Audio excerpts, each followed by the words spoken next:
سنن نسائی حدیث نمبر 2439، حضرت ابو مالک اشعری رضی اللہ تعالی عنہ سے روایت ہے کہ رسول اللہ صلی اللہ علیہ وسلم نے فرمایا، کامل وضو کرنا آدھا ایمان ہے۔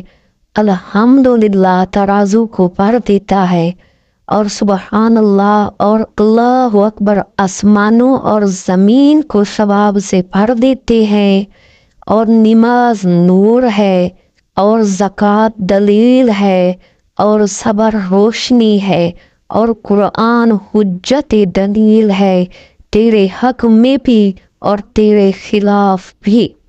اور قرآن مجید کی سب سے اہم سورت جو ہے، جو جنت کی کنجی بھی ہے، وہ ہے ایاک نعبد و ایاک نستعین۔